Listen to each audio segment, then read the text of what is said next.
So I would like to just briefly introduce the great panelists that we have here today.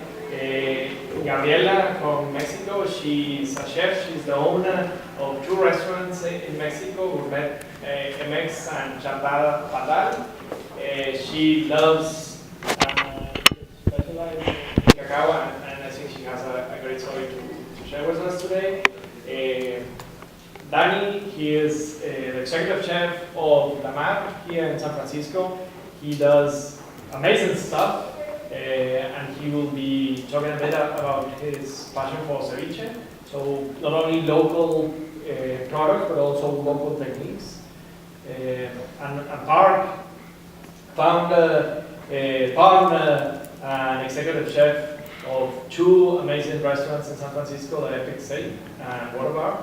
They will all share their stories, but hopefully Parke could also give us something to chew about in terms of sustainability and seafood in particular. So maybe if you can all just give a brief story of how you came into the food industry, and if you want, you can have a seat of wherever you are more comfortable. Typically, when we ask this question, I think the two most common answers is just because I love food. It's what brings people to food, or also because my grandma taught me. And I'm not sure if Parke has a story along those lines. I fall into both of those. So thank you, Gavin, and also So Young for having me here today. It's been very enlightening and interesting to hear some of the different points of view. I grew up in a big family on the East Coast. To get a little bit to my story, I grew up at the beach in the summertime. Big family, we were always gathered around the table and eating and participating. And it was a little fortuitous, I guess, that I ended up at a seafood restaurant because they're two of my passions, the ocean and water in general, along with cooking and eating. So that started early, and I think my foray into sustainability started when I was at Farallon Restaurant in San Francisco back in the 90s, and we were asked to hold a press conference there in one of our dining rooms to talk about, there were going to be scientists there, the news was going to be there, and they were talking about Chilean sea bass and its demise and how it was overfished and near extinction. So we learned a lot that, being a very popular, very busy seafood restaurant, it kind of opened our eyes to the future and saying, we have responsibility to ourselves, our families, our investors, and even a grander scale. What are we going to do as a simple restaurant to do that? How are we going to cope with declining fisheries and things like that we were learning about? So that day we learned about fishing management. We learned about environmental destruction from fishing. And so at that point we became committed to ask more questions, to become more involved with where and how our fish were caught. And we challenged our fishmongers to come up with those answers. What was the traceability? How were they managed? And where did they come from? How were they caught? Which has a big impact on the environment. And that we just slowly caught traction. People thought we were crazy. What do you mean you need to know where your tuna is coming from? Why do you need to know where this is coming from or how it was caught? And if we weren't getting any answers, we just kind of moved on. Because at that point back then, there were a few fish companies. They carried a lot of different products, and they really knew not much about anything. They were just going to one market and buying all their fish. Luckily now there's a lot more specialty people. The platform or the business model has changed. So if we fast forward from Farallon and that beginning and eye-opening experience for us, we opened Waterbar in 2008, and going from one fish restaurant and opening another fish restaurant, I was kind of challenged from the investors and my partners of, okay, how are we going to differentiate ourselves, not only in the cuisine and the ambiance and the food of the different restaurants, but how are we going to make more of a statement? And to me, it was all about sustainability. What we had started, we were going to really elevate it to the next level. And for a few months while we were building out the restaurants, oysters came to me. I spent a lot of time up in Tamales Bay, where we have many oyster producers, and they were the perfect model for us to create more awareness, to be able to educate our staff and our consumers, our guests. And you're able, through the oyster, we were able to create a story of the farmers, the passion that they have to grow something that you don't see it, you don't do much to it. They do it all themselves. But we created this connection to our guests by being able to tell a story, and we learned that we could do that with all of our products. You know, we could, utilizing local farms, create a story and transmit that passion. And it was interesting because oysters are a little bit the reverse model of what sustainability is all about. When you think of sustainability, you think of treading lightly. You know, catch just the right amount of fish that you need, try not to involve the environment at all, so you're not leaving a footprint, so to speak, and you're allowing the species to grow. With oysters, it's the opposite because it's more the better. The more oysters you have, they're there filtering the water, they're leaving the water better than when they started. The more you grow, the more you're supporting an economy, the more you're supporting a community. And if you're not buying, if you're not consuming them, that economy and community can disappear. That also became very important to us. As I said, not many people knew much about the fish that they were selling. As we moved on in this kind of quest of ours or passion of ours, we learned that there is a lot of information out there, and that you know, people had certain ideas. There's certain organizations like Monterey Bay Aquarium. There's certain English, you know, eat this food, not that food, and they took a very hard line, we felt, and we thought the people that were doing it right should be rewarded and not be penalized. Cod is the perfect example. Everybody said, don't eat cod, Atlantic cod, because it was overfished, but that was because of these huge trawlers. They were taking more than they needed. They were decimating the environment, the seafloor underneath. They were taking it, and they take everything in their wake. And we thought, well, these individual fishermen on Cape Cod, you know, they're doing it right. We're investing in their community. We're investing in that, and move forward at Farallon. And as we did that, and we learned, and we used all these different areas of expertise and scientific knowledge, we learned that fish have a season, just like produce does. You have to eat it while it's in season, and then let it be. Let it regain its population. Let it move to where it needs to move to breed and be able to survive. There's so seasonality creates sustainability, in my opinion. You have the method in the way it's caught. Like I said, season, in the summertime, the ocean currents change, and it may bring fish closer to you, or it may take fish further from you.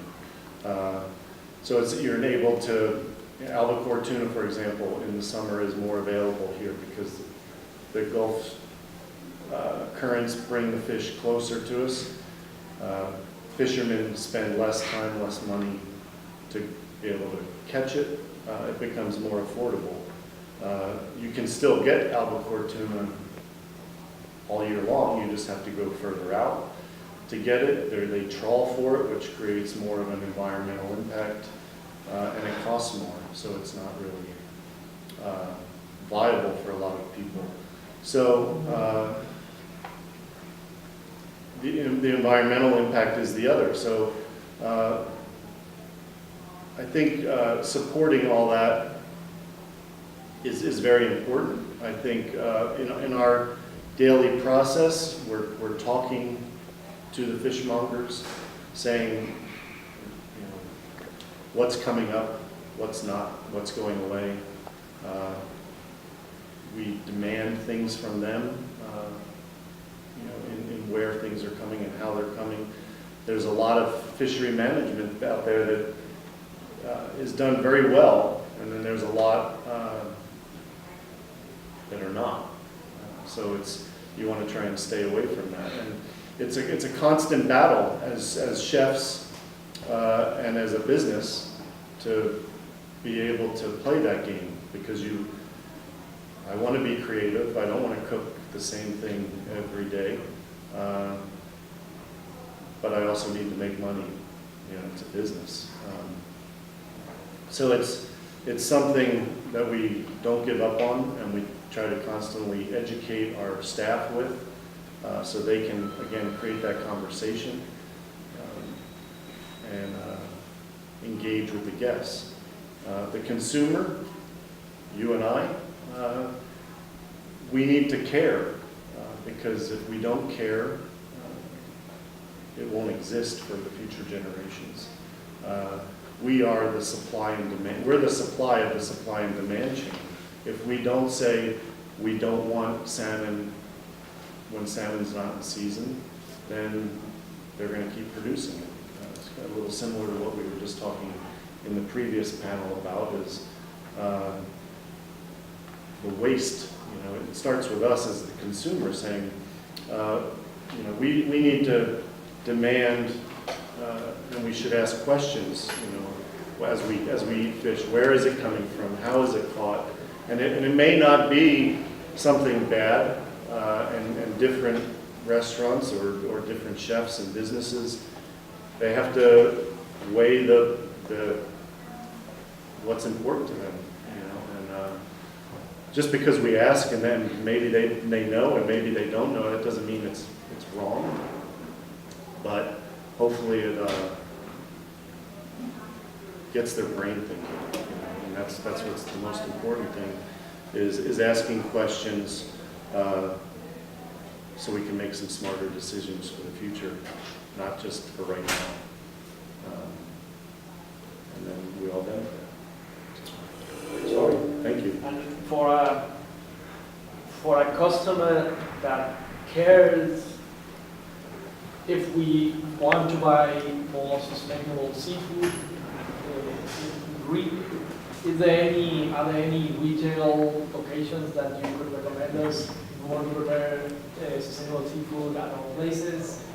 Is there a couple of places that you know that you could go and buy them, or what would we be looking for? Is there specifically a certification or anything that says, hey, this This fish was caught in a sustainable fashion. These oysters come from this particular farm. Or There are a lot of things that are farmed. I think that might be the biggest misconception, is that all farm fish are good.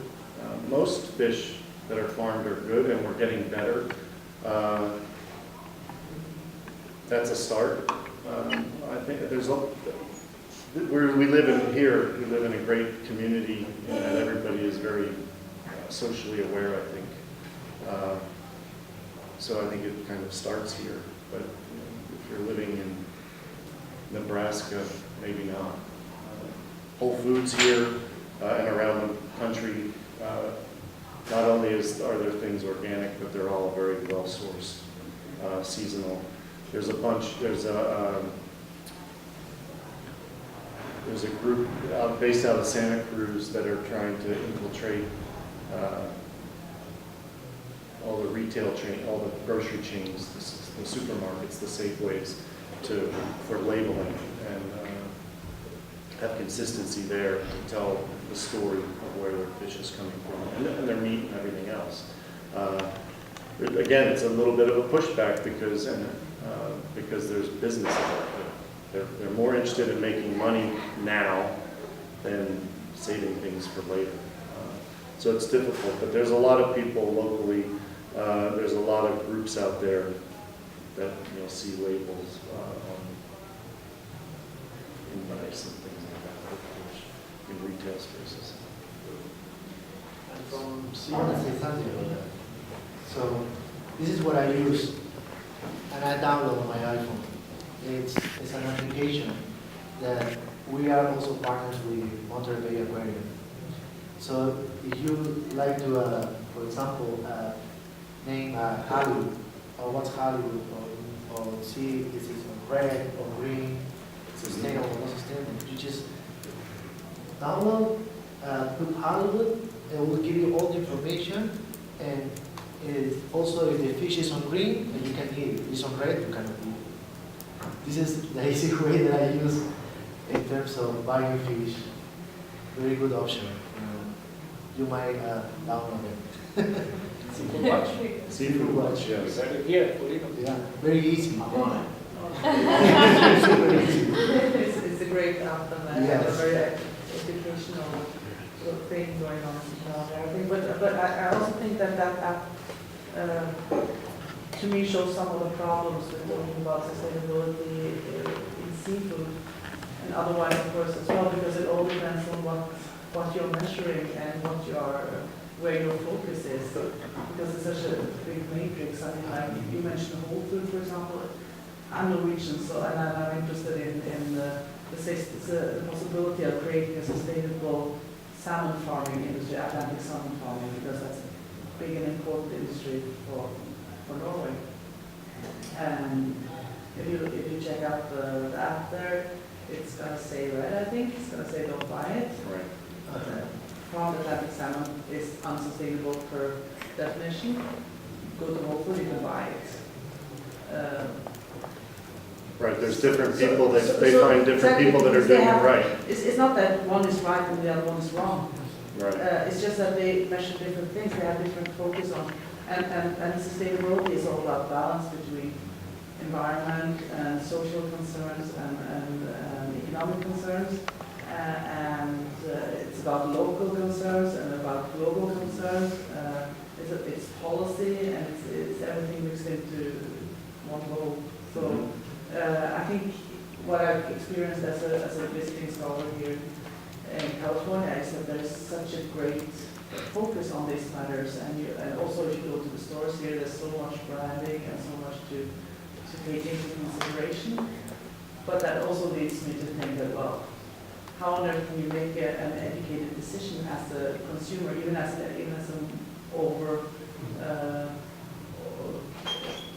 very concerned and well-educated consumer? It's impossible to make a good decision.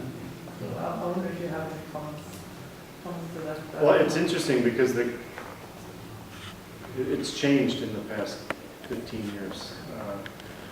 Sustainability was very much in the forefront And I think now, because it was there for a few years, everybody's brought up carbon footprints, and there's been a lot done. I think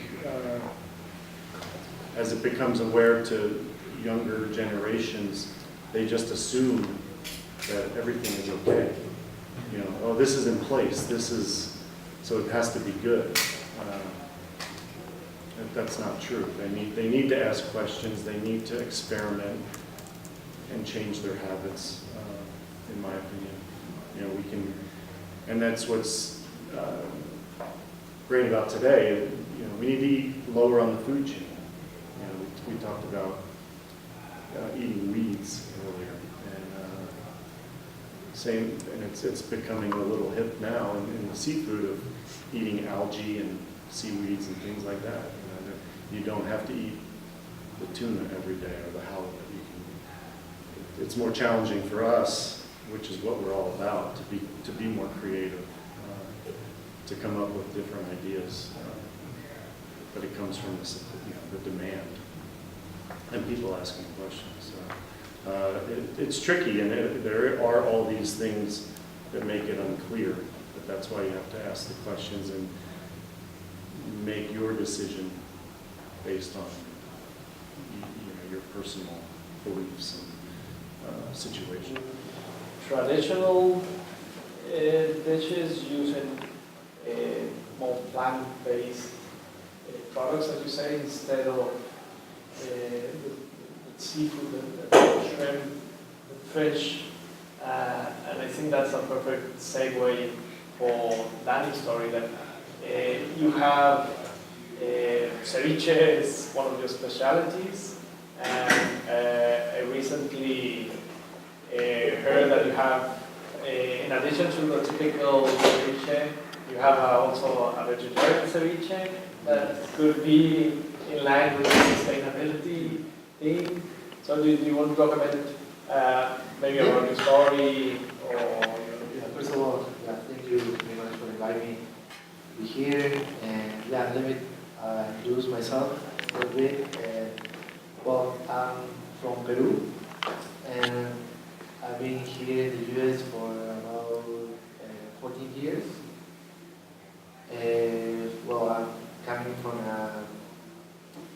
a family restaurant business too.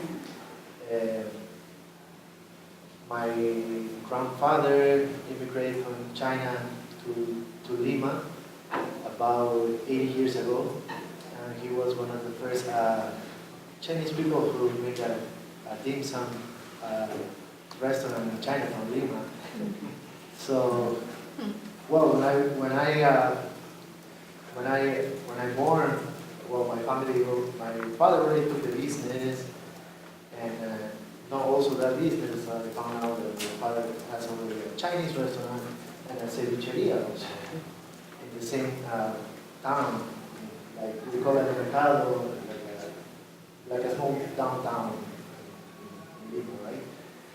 And that's where I came from.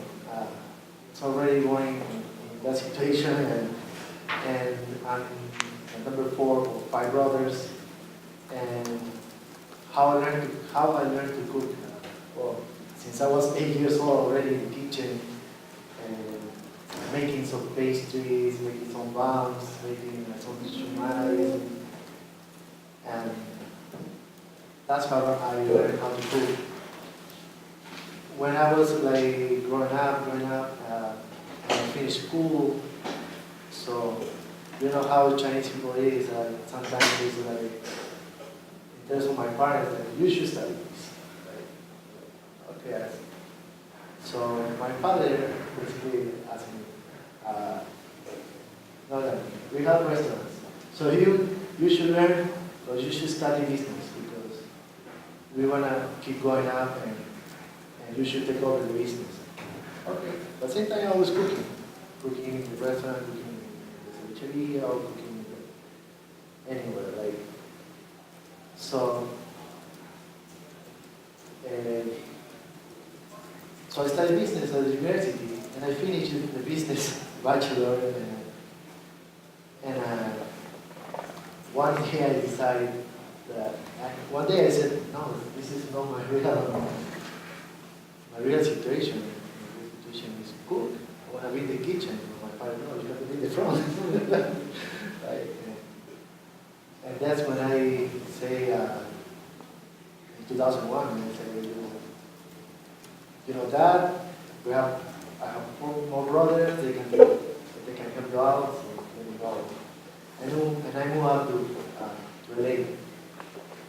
So, and that's when I enrolled to the Waterbar culinary school. And that's where I studied. And the first 7 years I worked in a French restaurant, fine dining, worked in 2 restaurants, French casual, French fine dining. And after the 8 years, meeting a Peruvian crew in LA, a friend invited me hey, why do you jump into the Peruvian cuisine? Well, I think it's a good moment maybe to jump and put all my techniques that I learned in all these years into a Peruvian cuisine. That's when it was on 2009, and they invited me to open a Peruvian place in Hollywood. So that was my first restaurant opening as a executive chef, going back to the Peruvian cuisine. So I stayed there for a couple of years, and then a corporation restaurant, Peruvian corporation restaurant, getting to the city in Hollywood too. And they knew about me, and they invited me to open this corporation called Osaka. It's a Peruvian Asian cuisine. They have many restaurants in different parts of the world. It's like Nobu, if you heard about Nobu. And I jumped today, and opened the restaurant, opened a $6 million restaurant in Hollywood. We were doing well, and this is what I mean, jumping and opening Peruvian restaurant for different people. Then I jumped to Rocoto's, another Peruvian corporation in LA, opened 2 restaurants. Well, now I'm here 2 years and a half in San Francisco, and now I'm so proud to work for this chef owner. His name is Gaston Acurio. Gaston Acurio is a Peruvian famous chef. He has about 56 restaurants around the world. He has a 6 to 8 different brands of Peruvian restaurants, from the small fast casual to the top fine dining. And well, there's a lot of pushing. I took this restaurant Omar about 2 years and a half. And yeah, I've been learning all about fish, and also, well, Lamar is a cevicheria. So our specialty is seafood, fish and seafood. We have about 10 types of ceviches, and our job is always be creating, push my other masters in the corporation to create, and play with different type of fish. Like, for example, I can name you, we have a Hawaiian tomo tuna, we have ahi tuna, we have salmon, we have paiche, we have swordfish, we have a variety of fish that every day I have to buy, and it's not that easy. It's not that easy because gentleman right here was telling us that you have to talk to your fish provider every day in order to see what you're going to get. If it's sustainable. And My fish guy called me every day at 5 a.m. in the morning. Hey, I have this new, you want it, you want it? Yeah, I'll take it. How big is it? Is it good? This like this how you have to work with fish and how you work in the restaurant industry. In Peru, it's even more, I would say it's even more tough because you have to, all the fishers, they go fish by 1 a.m. So they're fishing at night, right? And the fisher is calling you at 3 a.m. in the morning. Hey, I have this. You want it? Okay, let's take it. So you see, chef never sleep. And yeah, this is a little bit of my story. And your question is, yes, how this. So we're looking to not to do just only fish ceviche, seafood ceviche. Now we do like, let's play with seasonal vegetables, or what's new in the market, what is coming in the market. And we have a lot of vegetarian people right now. And we have to create a ceviche. And I'll be creating like vegetable ceviches. Later on, I'm going to show you how to make a really, truly, very tasty, flavorful vegetarian ceviche. There's so many ways that you can make ceviche and have like different textures and add to different types of textures, like crispy, like for example, use the skin of the salmon, very dry, very fried.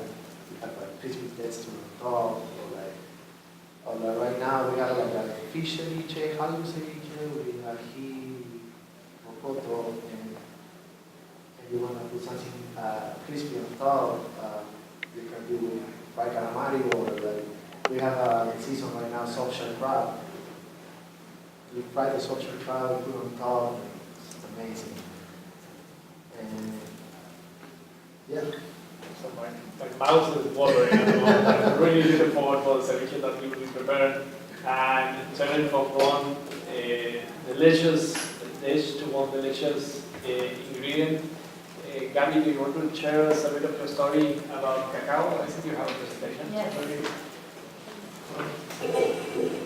Very quickly. I'm going to put in my things. All that.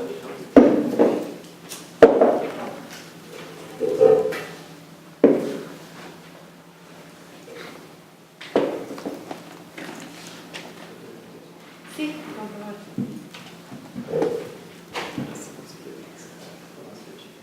Okay.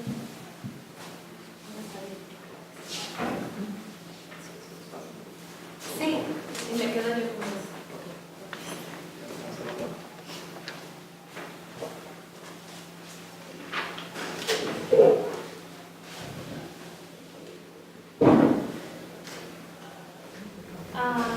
Hola, my name is Gabi, and I'm from the southeast of Mexico, and I was born in this magical place. I call it magical because it's the biggest producer of cacao in Mexico. It is called Comercalco. I'm going to talk about a little bit of the place and the cacao plantation and stuff. It's called La Vida en los Cacautales. That means life in cacao plantation. So, well, I have my dad is a great storyteller. So he always tells me that if you want to remember something, you have to tell a story. So I'm going to tell you a story about the whole thing of the chocolate. So let's imagine we are not here anymore, and we are in Tabasco, in the southeast of Mexico. And suddenly there is no cold anymore. You don't need your sweater. So we are in Comalcalco, and this is the view you have. Now it's hot. Can you imagine the hot? Very hot. Yeah, take it off. So it's very hot, And I mean very hot as hell. As hell. Actually, we have a, Tabasco has a nickname. The nickname is the green hell, and it's because of the hot. But one thing I always tell is it's the green hell, but it's a heaven for a cook, because every time it's a new story. Every time you learn something, every time you discover a new ingredient, a new dish. So I promise it's a heaven, hot heaven. So this is your view. This is the cacao tree. And one funny thing and one interesting thing that from the cacao plantation is that we have 3 levels. The first level, here, we can find a lot of plants like aromatic herbs and chili peppers and stuff. In the second level, in here, we have the cacao trees. And in the third level, we have mother trees. It is called mother trees because we call it madreado. What does a mother do? A mother? Yeah. Yeah. Yes, and they take care, right? So the mother trees take care of the cacao trees. If you want to have a plantation, the sun can't come through because of the light. It has to be like shadows and a little bit of sun. So those are the mother trees, and here's the cacao trees. And this is your view, and you're still hot. Okay, Tabasco is in here. It's in the southeast of Mexico, and Comalcalco is right here in my city. And now we are in here, in Hacienda. This is a place very important for me because here, just in front of this, there is a street. You can find this house in the middle of the city right now. It has 30 hectares. I don't know how to. Around like acres. It's a different measure, but I think it's twice or something. No? Yeah, huge. A lot of big place. Okay, so they have a huge place that just is stay in the middle of the city. So right across from the street, there is my school, my primary school. So that's why I have like a connection with it, because when they put the cacao seeds, I'm gonna put it right here so you can see. The cacao seeds have to be in the sun when they are out of the pot to let the sun dries it. So the smell you have, it's like all over the city. So this smell goes through my primary school, and every day it was like, oh my God, like smelling that thing. It was like, I don't know, something. So that's why I started with the cacao thing in my life. But wait, anyways, here's the hacienda. So at 4 a.m. in the morning, the person who works at the hacienda, or the owner, wakes up and has this breakfast called pozol. This is corn dough and cacao beans together and mixed. So it's a beverage. We put water and mix it, and we have this drink that we have in the morning, very, very morning. For us, for Mexican people, cacao means energy. It's much more than taste and chocolate, and we think as chocolate before, after everything. First for us is this pozole. It's a beverage that helps us with the land. Otherwise, with the health you're feeling right now, you can't be able to go in the plantation and work because it's crazy. You need a lot of energy. So for us, cacao is energy and power. After 4 a.m., you go to the cacao plantation and start working. At 1 p.m., it's done. And you are in your house with your family having lunch. after that, just stay in your house and doing some stuff in the house that you are done with the cacao latte. Well, the one I brought is not that, because that one is very hard to get. Actually, the completely harvest is already sold to the best chocolatiers in the world. So I brought this from my friend. It's very good though. We're gonna try it. So this is the cacao. How can you recognize if it's Creole or not? Just you have to look at this part. The most picuda, how do you say picuda? Like, If it has a point, yeah, the most like this. So the most spicy one? Yes. This is like kind of round because it has two types now. And this one is criollo because it has like a triangle. You know? That's how you recognize it. Okay. The harvest is in 2 seasons of the year, from October to March and from May to July. So practically the whole year we have cacao. So this is the process, but before the process we're gonna open. Have you seen this before? I haven't. No, you haven't? How can you imagine it tastes? It has a pulp. Not so good. Not so good. Bitter? Yeah, it is bitter. But surprisingly, it has this pulp called mucílago that is sour and a little bit sweet. So you're gonna be amazed when you try it. Let me open. You have in here, some of you have some of this. Who wants to help me with this? So you want to help me? Okay, so took one.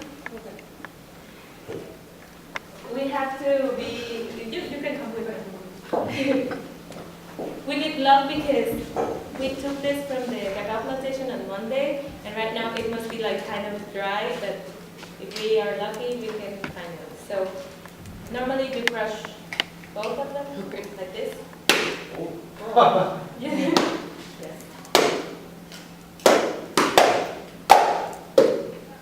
Yeah. And then you open it like this. Mine isn't as pretty, but. No, give it another one. Okay.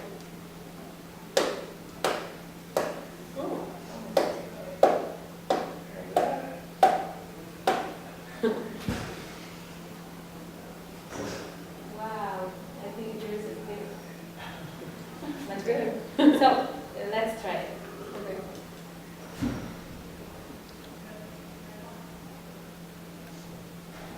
Mine is good. A little bit dry, but you can try. What do you think? It's sweet. It's sweet, right? And sour and It's like a lychee. it's like, yeah, it tastes like lychee or guanábana or something. Let me open another one so you can. Oh, this one is not good. Oh, so this is cacao? Yeah. I think it's fermented. Yeah. It turns See? brown.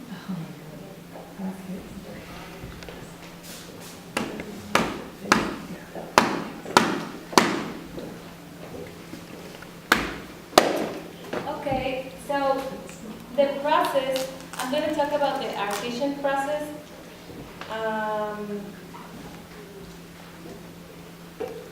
First of all, it's this thing. After we open it and take the seeds out, we ferment it for 5 days. It's very hot, so it's around 40. When we left on Monday, it was on Thursday, we left 43 degrees Celsius. So it's like, I don't know about how. Really hot. Really hot. Okay, if the water boils at 100 degrees Celsius, so it's almost half of it. It's 45, it was 45 degrees on Sunday. 120. Yeah, it's crazy. It's crazy. So, Warm, yeah. yeah. So, you let the after the fermentation, you let the seeds in the sun like that for around 5 days, and they are dry. After that, we have to toast it. We toast it in a comal, that is like a skew, right? Made with Like a stone bowl. yeah, like a stone or something. And then we put all the things inside and with fire and just move it. After that, we clean the cacao. How you clean it? There's a plate where you put all the seeds and smash it with the stone, and then you blow the skin away. So here's the skin. I'm gonna pass it through, and you can see and touch it. And smell it. Mhm.